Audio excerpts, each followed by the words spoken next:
revealing Putin spent Saturday touring the streets he helped destroy in a country still deeply entrenched in war. What kind of message does that send, both to his troops and the Ukrainians?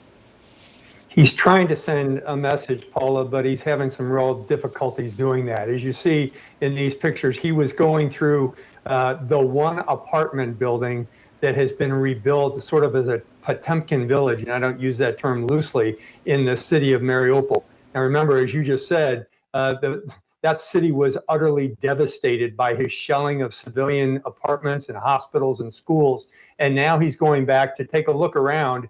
And it's a photo op, as you see him in this film right now, in the middle of an apartment building where he's trying to relocate some of the Ukrainian citizens. It's sending a signal, too, because it's still very far to the west behind enemy lines. It's in the province, the Oblast of Donetsk.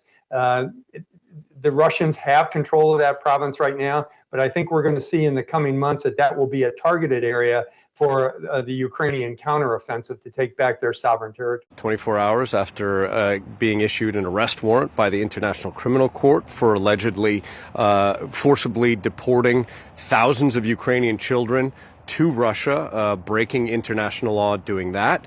And here you have the Kremlin releasing long, somewhat unedited video of Vladimir Putin landing by helicopter in Mariupol, then driving his own car while being briefed by a deputy prime minister into the outskirts of the city to look at some recently constructed apartment buildings, and hearing from that Kremlin official about all the reconstruction efforts there. As part of this tour, Putin met with several residents of this newly constructed building. One was a woman who almost started crying and said thank you for victory, and said thank you for this apartment building. It's like a piece of heaven here. Another man who said, I had nothing left at all, but now I have a new apartment.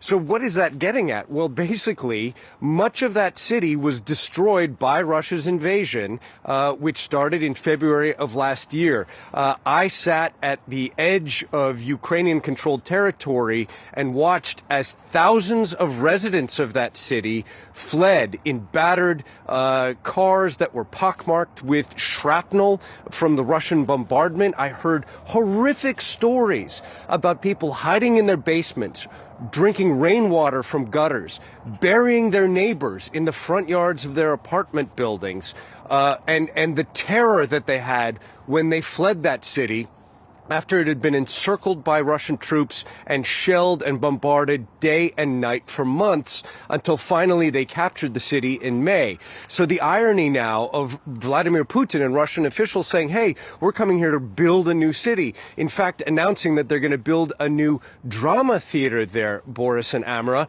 when it was the Russians that bombed a drama theater at the center of Mariupol that hundreds and hundreds of residents had been hiding in, with giant signs saying civilians and don't bomb us, basically.